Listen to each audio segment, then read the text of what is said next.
nombre del Padre, del Hijo y del Espíritu Santo. Amén. Ven, Espíritu Santo, y llena los corazones de tus fieles y enciende en ellos el fuego de tu amor. Envía tu Espíritu Creador y se renovará la faz de la tierra. Estamos estudiando el Catecismo de la Iglesia Católica, su primera parte, la profesión de la fe, segunda sesión, la profesión de la fe cristiana, capítulo primero, creo en Dios Padre, artículo primero, creo en Dios Padre Todopoderoso, Creador del cielo y de la tierra. Estamos en el párrafo 1, creo en Dios. El apartado segundo tiene como título, Dios revela su nombre. El catecismo dedicará 2 números, el número 203 y 204, a desarrollar este tema.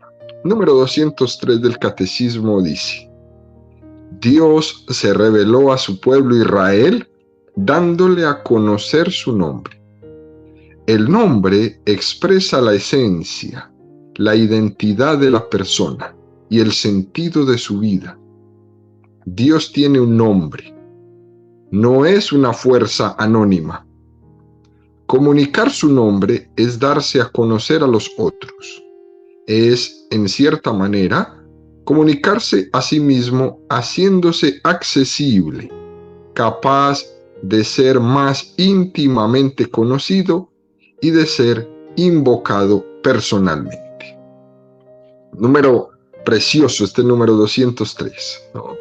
En primer lugar, hay una afirmación de que la revelación de Dios se hizo a su pueblo, a un pueblo en concreto. Y al hacer esta afirmación somos conscientes, queridos amigos, de que ya choca un poco con la forma como es nuestra cultura actual, ¿no? En nuestra cultura hay cierta resistencia, ¿no?, ante la posibilidad de que Dios haya elegido a un pueblo concreto para que sea el camino de la revelación. Tenemos un choque con esto, ¿no? Entra en conflicto con este dogma de liberalismo reinante, de este dogma de igualitarismo que existe en el mundo, ¿no?, de los seres humanos que decimos, ¿cómo Dios ha elegido a Israel y por qué no me ha elegido a mí y a mi pueblo, ¿no?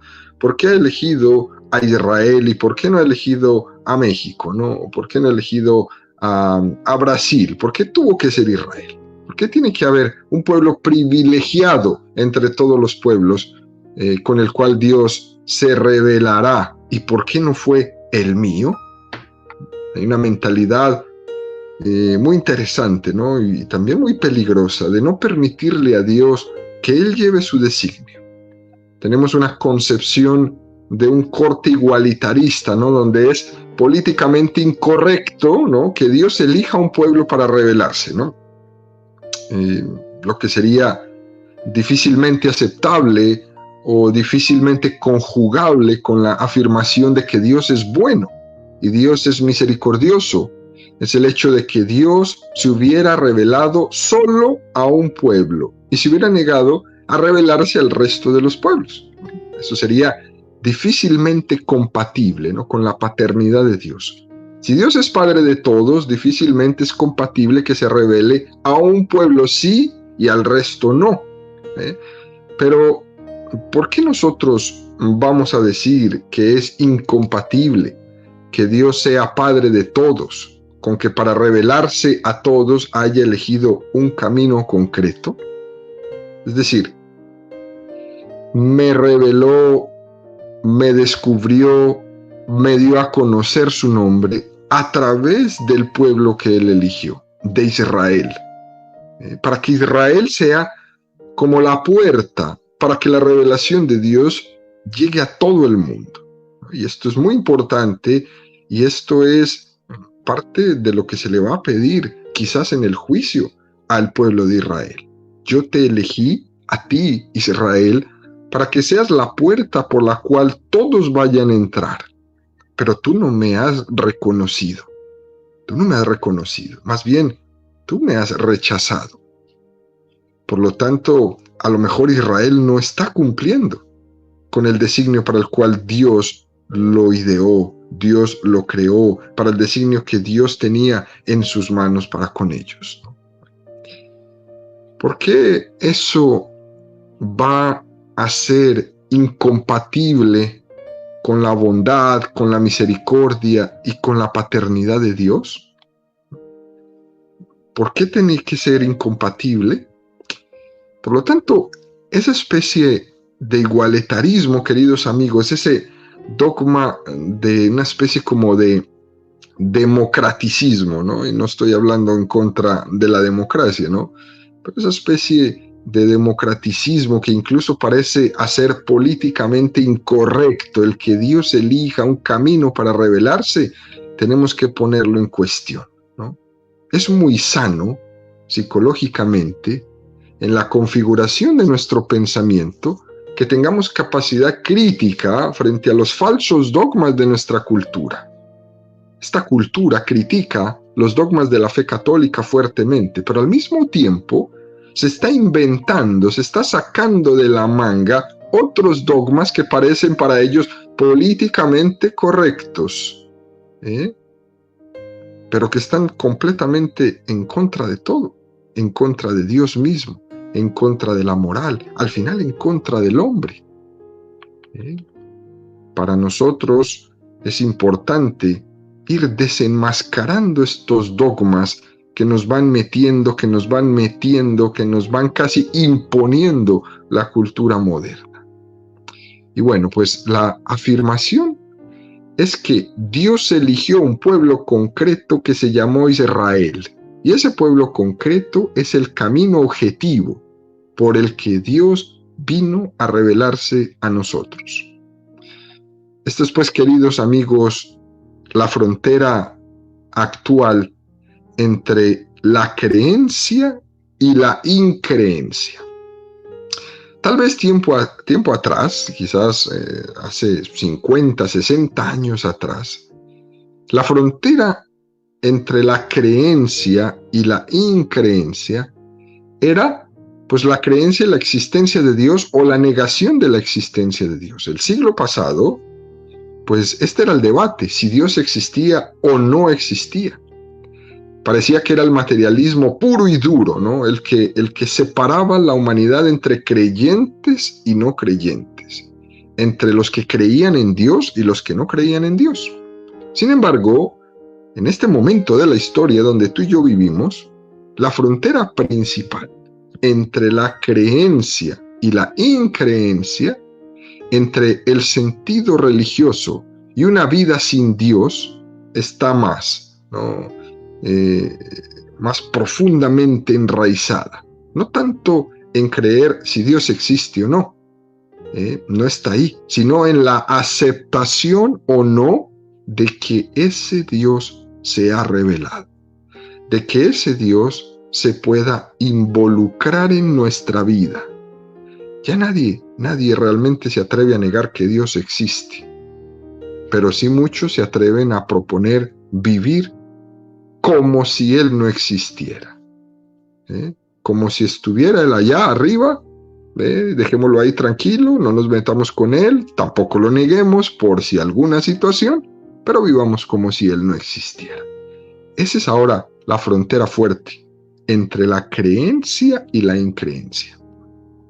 Y nos preguntamos, pero ¿nosotros quiénes somos, no? Para decirle a Dios que puede o no puede revelarse. ¿Nosotros quiénes somos para decirle a Dios lo que puede hacer o no hacer? Dios no solo es poderoso, no solo es omnipotente y misericordioso, sino que además Dios es libre. Y por lo tanto es bastante tonto que nosotros estemos diciéndole a Dios lo que puede hacer o no puede hacer. Hay personas en el mundo que se dedican solamente a llevarle la contraria a Dios, ¿no? Si la vida natural, si la creación tiene un sistema planeado, un sistema planteado, pues hay seres humanos que se dedican solamente a querer llevar la contraria al Creador. Y a veces no le dejamos a Dios ser Dios. Nos cuesta creer en su amor, nos cuesta creer en su misericordia, porque es que en el fondo La revelación de Dios, queridos amigos, es coherente con su amor misericordioso, porque el amor tiende a revelarse, el amor tiende a descubrirse. El amor, en ese sentido, no soporta el silencio, sino que es comunicativo. Por lo tanto, es coherente con la misericordia de Dios. Y además, es que Dios sabe más. Dios sabe más. Y debemos de fiarnos en esto, que Él, en su designio de elegir la forma concreta de revelarse, quiso hacerlo de esa manera. Y yo no tengo por qué decirle, no, en esta manera te equivocaste, tienes que hacerlo de otra manera. A nosotros, bajo esa tendencia al igualitarismo, a ese democraticismo que mantenemos en nuestra cabeza caliente todo el tiempo, nos hubiera parecido, ¿no?, un tipo de revelación de Dios diferente, ¿no? Para nosotros, nos hubiera gustado que Dios se hubiera revelado simultáneamente a todos los habitantes de la tierra, comunicándoles lo mismo a cada uno en su lugar, en su cultura, en su idioma, a todos al mismo tiempo, que Dios les hubiera comunicado el mensaje de revelación en su conciencia. Eso hubiera sido para nosotros la manera genial como Dios debería haber hecho la revelación, ¿no? Todos iguales. Por eso vuelvo y les digo, hay una tendencia a este igualitarismo, a este democraticismo de todos iguales, cortaditos por la misma tijera, pues que la revelación hubiera sido genial para ellos, que se hubiera hecho de esta manera. ¿Para qué? Pues para que todos lo hubieran recibido al mismo tiempo y nadie pueda decir que yo he sido instrumento de un mensaje de revelación de Dios frente a ningún otro. Al hombre moderno le parece, ¿no?, que esta tuvo que haber sido la fórmula, porque el hombre moderno hoy día ya no quiere que nadie le guíe. ¿Sí? El hombre moderno ya no quiere ningún Moisés, pero lastimosamente para los oídos de estas personas, pues tenemos que gritarles que todavía necesitamos de Moisés. Que tú y yo, todos los que me están escuchando, tenemos que ser Moisés de otro. Tenemos que tomar la misión que Dios nos ha dado y conducir un pueblo. A lo mejor no vamos a aparecer en ningún libro, en una gesta como la de Moisés, pero tú y yo somos Moisés.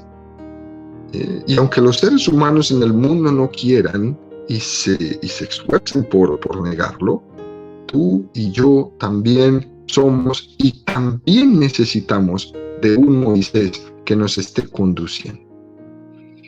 De hecho, pues cuando el hombre empieza a caer en este hueco profundo de ese igualitarismo, de ese democraticismo, de ese corregirle la página a Dios, de ese no dejar a Dios ser Dios, entonces es cuando el ser humano endiosa su subjetividad.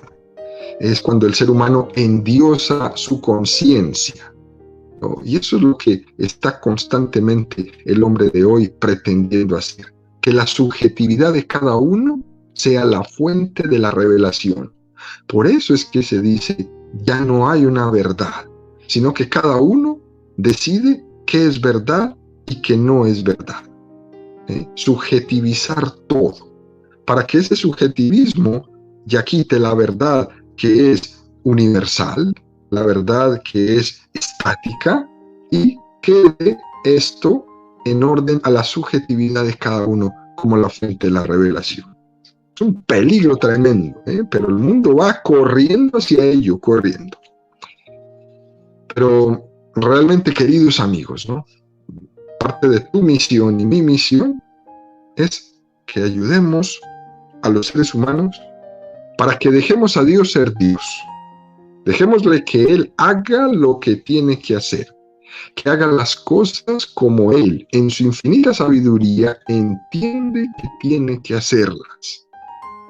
Por eso decimos, ¿no?, que esa frontera actual entre la creencia y la increencia en el fondo está en abrirse a la revelación de Dios o cerrarse a la revelación de Dios. Es la decisión de cada ser humano. O te abres a la revelación o te cierras a ella. O pensar, pues, que la espiritualidad me la fabrico yo.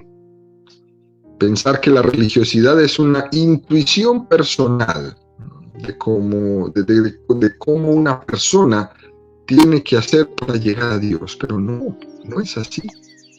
En el fondo, queridos amigos, o acepto que Dios tome la iniciativa o me cierro a ello. En este número 203 del Catecismo, es importante cuando nos dice que Dios se reveló a su pueblo Israel dándole a conocer su nombre, ¿no? Y en unas coordenadas de tiempo concretas y determinadas. Tal es así que nuestro calendario parte del año del nacimiento de Jesucristo. Con el nacimiento de Jesucristo, la historia de la humanidad se parte en dos: antes de Cristo y después de Cristo. Y sucede en un lugar determinado, en un espacio determinado, Palestina.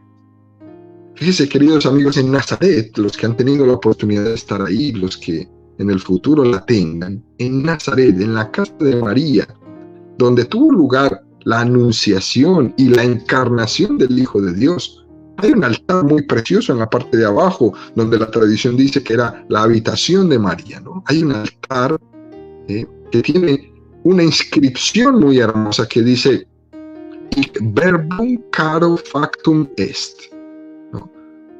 Con esa expresión latina, ¿no? Aquí el verbo se hizo carne, ¿no?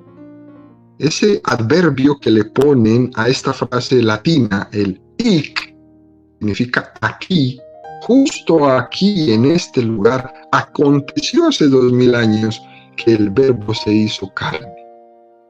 Es decir, que fue la revelación de Dios en Jesucristo, en la historia, en un momento concreto, en un tiempo concreto y en un lugar concreto. Y aquí, ¿no?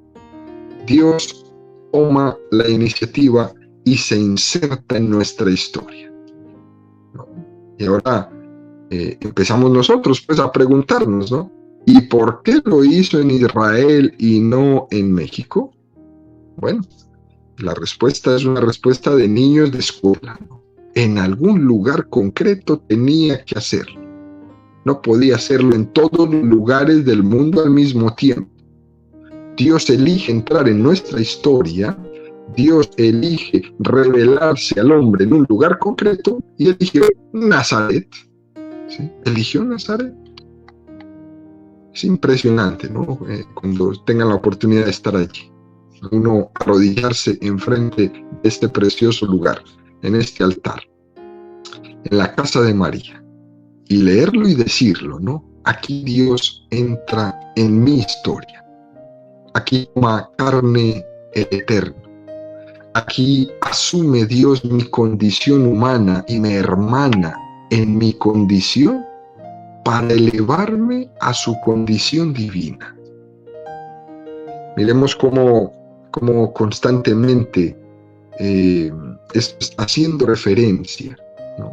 Y el mundo hace referencia, ¿no? Aunque sea inconscientemente, a Jesucristo. Por ejemplo, cada vez que escribimos una carta y le ponemos una fecha, estamos haciendo referencia al nacimiento de Jesucristo. Para los cristianos, la referencia del año 0 es el nacimiento de Jesucristo. Y de ahí empezamos a contar 1, 2, 3, 4, hasta hoy, 2021. Cada vez que los cristianos ponemos esa fecha, estamos haciendo, aunque sea inconscientemente, una referencia al nacimiento de Jesucristo, es decir, a la entrada de Dios en la historia del hombre. Estamos haciendo esa referencia implícitamente, aunque sea, ¿no?, que Dios se reveló al hombre, algo que no pasa con quienes no son cristianos. Saben ustedes, por ejemplo, que los musulmanes en el Islam, pues ellos, la referencia es pues el año 622, que fue la fecha de la Égira, ¿no? La huida de Mahoma de la Meca a Medina y el nacimiento del mundo musulmán en ese lugar, en ese momento, ¿no? Pero eso fue hasta el año 622, es decir que el mundo musulmán, cuando le preguntas a ustedes en qué año están, pues ellos dicen estamos como alrededor del año 1443, algo así, si no me equivoco en el dato, ¿no? Para el mundo musulmán ellos no viven en el 2021, ellos viven en el 1443. Y para los judíos tampoco. Saben ustedes que los judíos, cuando usted le pregunta a un judío, ¿tú en qué año vives? Pues los judíos están en este momento en el año 5782 de su calendario hebreo. ¿Por qué? Pues porque ellos no tienen a Jesucristo como centro de su historia. Nosotros, es Jesucristo el centro de nuestra historia. Por eso Jesucristo nació hace 2021 años. Y desde ahí cambió nuestra historia al Dios meterse en el mundo, ¿cierto? Al tomar carne y hacerse como nosotros. Esta es pues la auténtica frontera, queridos amigos, ¿no? Entre la creencia y la no creencia. Mucho más grande que si Dios existe o no existe. Es decir, o yo me abro a que Dios sea revelado, acojo su revelación, se la agradezco, sigo ese camino concreto que Él me ha planteado, o me hago yo un camino a mi medida. Y he aquí la cuestión. Hombres y hombres y hombres en la historia, en nuestra actualidad, que se dedican solamente a hacer su camino personal, su camino a su medida. Continúa el número 203, ¿no? Diciendo, el nombre expresa la esencia, la identidad de la persona y el sentido de su vida. Dios tiene un nombre, no es una fuerza anónima. Bueno, es una expresión muy importante esta que nos dice el catecismo, porque nosotros hoy día, dentro de esa tendencia subjetivista, tendemos a despersonalizar la imagen de Dios. Cuando uno no acepta la revelación, cuando uno no parte de la revelación, uno tiende a hacerse una imagen de Dios bastante subjetiva y bastante abstracta. A veces se habla de Dios como si fuera una fuerza grande, o incluso se habla de Dios como si fuera una fuerza oculta, o se habla de Dios como si fuera una energía. Pero dice por ahí un chiste, Dios no puede ser una energía porque la energía da calambres. Y hasta donde sabemos, a ninguno Dios le ha dado un calambre. Por eso tenemos que desenmascarar, queridos amigos, esas concepciones que se tienen de Dios como si Dios fuera una especie de fuerza oculta o que Dios es una energía en el universo o en el cosmos. No, no, no. Dios tiene un nombre muy importante para conocer que Dios es persona, que Dios es un ser personal, es Padre, es Hijo, es Espíritu Santo, ¿no? Incluso dice el catecismo en este número 203, Dios no es una fuerza anónima. Por ejemplo, hay un programa de televisión donde pasaron este ejemplo interesante. Un joven manda a citar a sus papás, ¿no? Los manda a citar en un salón en su escuela, ¿no? Y el joven estaba esperándolos, los padres entran en el salón y les dice, papá, mamá, tengo que decirles algo muy importante, ¿no? Y los padres un poco atemorizados le dicen, hijo, no te preocupes, ¿no? Dinos lo que tú quieras, ¿no? Habla con tranquilidad. Y el joven temblando les dice, es que yo soy católico, yo creo en Dios. Los padres pegan un grito, ¿no? Y dicen, pero hijo, ¿qué hemos hecho mal en esta vida? ¿Cómo es posible? ¿Qué te ha pasado?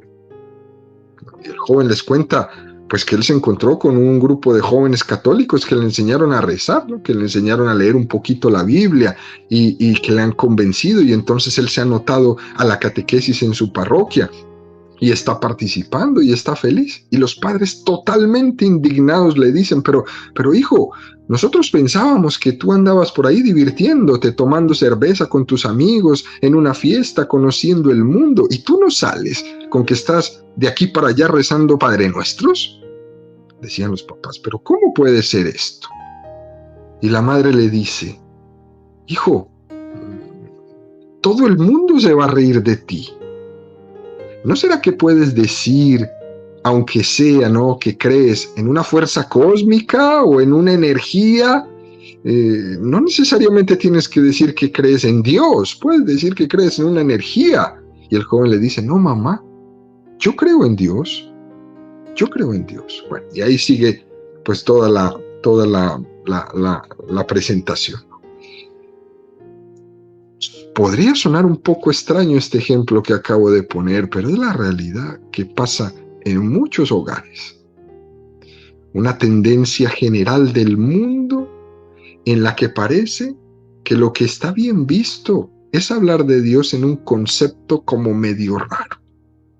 Algo que suene así como políticamente correcto, ¿no? Que se cree en Dios, mientras que sea una energía difusa, pero no me lo vayas a personalizar.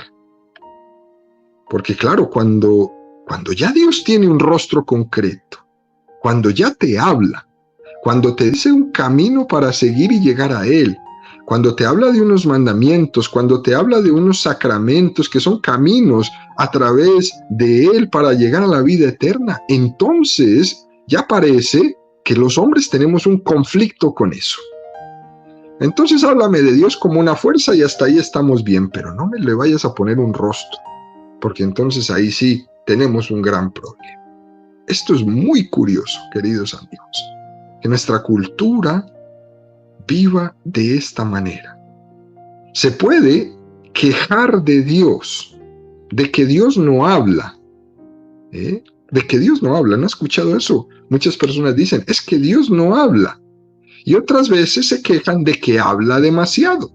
Por ejemplo, cuando ocurre una desgracia decimos, ¿por qué Dios no habla? ¿Dónde está Dios? ¿Por qué se ha quedado callado? Luego, cuando Dios habla, cuando se da a conocer, cuando nos muestra el camino concreto para llegar a Él, entonces decimos, ¿por qué me tienen que decir a mí lo que tengo que hacer? ¿Por qué me tienen que indicar cuál es el camino para salvarme? Yo ya me lo inventaré. Déjenme tranquilo. Yo soy libre. Y entonces este hombre moderno, con estas disociaciones que mantiene, pues ya se imaginarán ustedes. Si Dios habla mal, y si Dios no habla, también mal. Y entonces, ¿no estábamos quejándonos de que Dios no hablaba? Y ahora entonces, ¿por qué te quejas de que hable? Nuevamente insistimos esto, queridos amigos. Revelarse es descubrir un nombre, un rostro personal.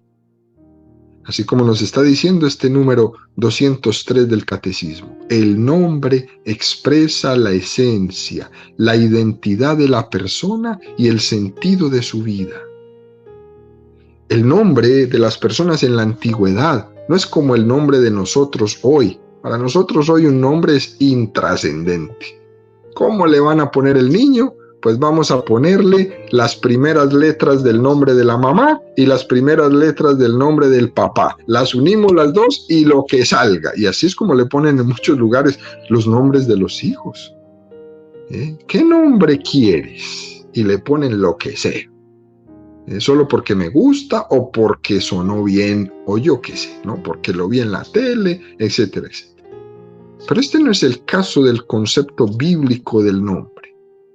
El nombre dice la identidad de la persona. El nombre da el sentido de la vida. El nombre da la misión. El nombre de Dios es muy importante porque es un signo en el que Dios revela, en el que Dios se da a conocer.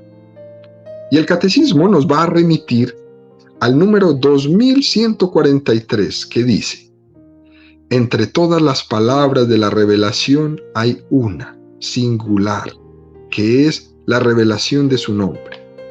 Dios confía su nombre a los que creen en él. Se revela a ellos en su misterio personal. El don del nombre pertenece al orden de la confidencia y la intimidad. El nombre del Señor es santo. Por eso el hombre no puede usar mal de él. Lo debe guardar en la memoria, en un silencio de adoración amorosa. No lo empleará en sus propias palabras, sino para bendecirlo, alabarlo y glorificarlo. Qué número más hermoso, este número del catecismo. Vuelvo y lo repito, número 2143. Es decir, que el nombre de Dios es santo, que enfrente a nuestra cultura en la que trivializamos todo y jugamos con todo, tenemos que aprender, queridos amigos, a guardar con respeto el nombre de Dios. Por algo el segundo mandamiento dirá, no jurarás su santo nombre en vano. Y este texto nos hace una referencia a Zacarías, muy hermosa, Zacarías 2, 14, 17. Grita de gozo y regocíjate, hija de Sión, pues he aquí que yo vengo a morar dentro de ti, oráculo de Yahvé. Muchas naciones se unirán a Yahvé aquel día. Serán para mí un pueblo, y yo moraré en medio de ti. Sabrás así que Yahvé me ha enviado a ti. Paseará Yahvé a Judá, porción suya en la tierra santa, y elegirá de nuevo a Jerusalén. Silencio toda carne delante de Yahvé, porque él se despierta de su santa morada. Es muy curioso este texto de Zacarías, porque fíjense cómo comienza. Grita de gozo y regocíjate, hija de Sión. Y al final del texto dice silencio. Toda carne delante de Yahvé, silencio, porque él se despierta de su morada santa. Por una parte, al inicio, ese grita de gozo porque Dios te ha descubierto. Es decir, que nosotros deberíamos arrodillarnos en agradecimiento a esta revelación divina de Dios, de su nombre hacia nosotros. Porque Dios se ha desposado con nosotros. Porque Dios nos ha revelado su intimidad. Y por ese regalo de Dios hacerse tan íntimo a nosotros, debemos gritar de gozo. Pero al final, al mismo tiempo, dice silencio. Porque Dios se te da a conocer. Por una parte sientes la necesidad de aclamar a los cuatro vientos, ¿no? Que Dios es bueno, que Dios se ha revelado, y por otra parte siente la necesidad de callar, de contemplar en silencio, de maravillarse, de convertirte en un hombre y una mujer que sean capaces de adorar porque Dios se ha revelado. Por eso dice, grita de gozo y al mismo tiempo calla, porque este misterio te supera. Y esa tiene que ser nuestra vida.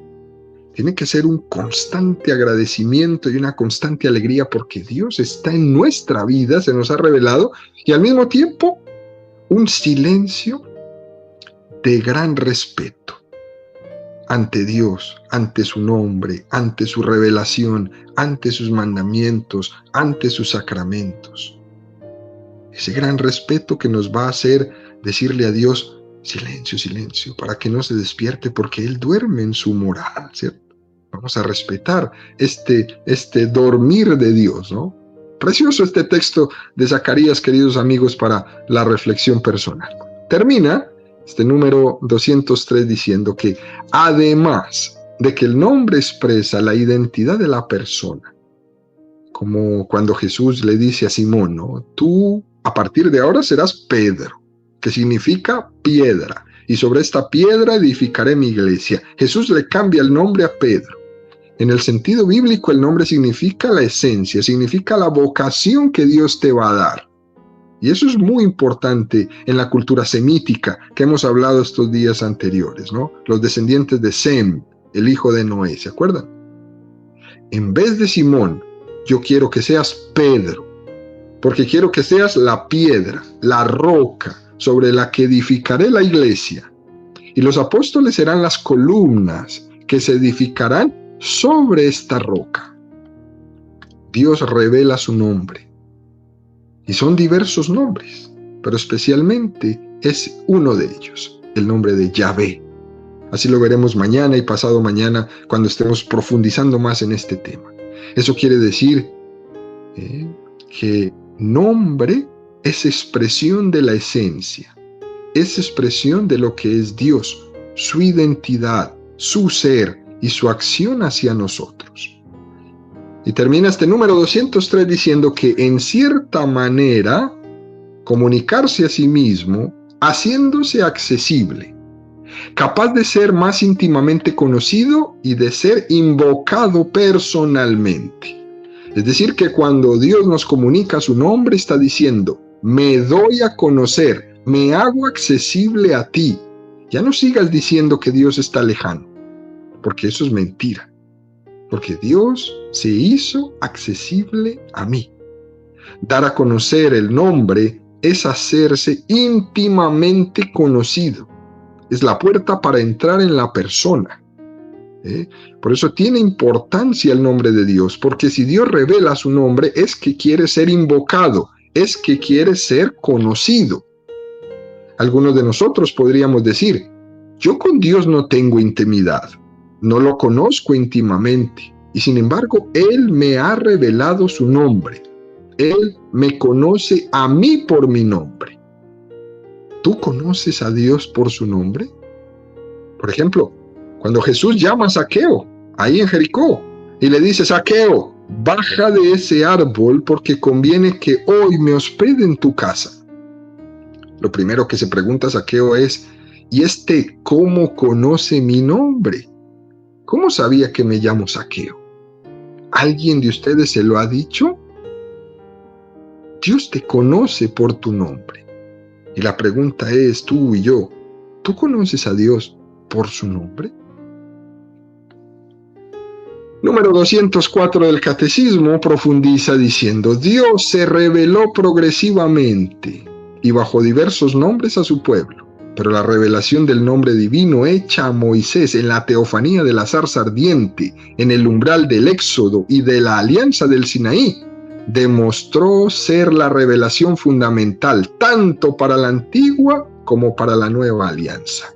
Y este tema lo profundizaremos el día de mañana. Esa revelación de la zarza ardiente en ese umbral del Éxodo, justo antes de empezar el Éxodo, Dios le dice a Moisés, yo soy el que soy. Yo soy Yahvé. Este número 204 lo que nos está diciendo es que esta revelación se hace progresiva. Y esta progresividad era necesaria para que Israel entendiera que Yahvé era Dios, que no se olvidaba de ellos, que siendo ellos un pueblo pequeño y un pueblo indefenso frente a Egipto, frente a Babilonia, frente a Grecia, frente a Roma, que hemos hablado esta semana, ellos vieron la mano fuerte de Yahvé que les liberaba de la mano fuerte que los oprimía. Y para poder entender bien esto, es importante no olvidar el contexto histórico para que pueda ser bien entendida la Sagrada Escritura y la acción de Dios en los hombres. Bueno, pues vamos a dejarlo por hoy ahí. Ya mañana continuaremos profundizando en los nombres de Dios, ¿no? En este elenco de los nombres de Dios. Yahvé, Adonai, Eloá, Elohim, Hasem, etcétera, etcétera, ¿no? Pero el principal de ellos, Yahvé, aquel que tuvo lugar en aquella teofanía de la zarza ardiente cuando Moisés estaba cuidando las ovejas de su suegro.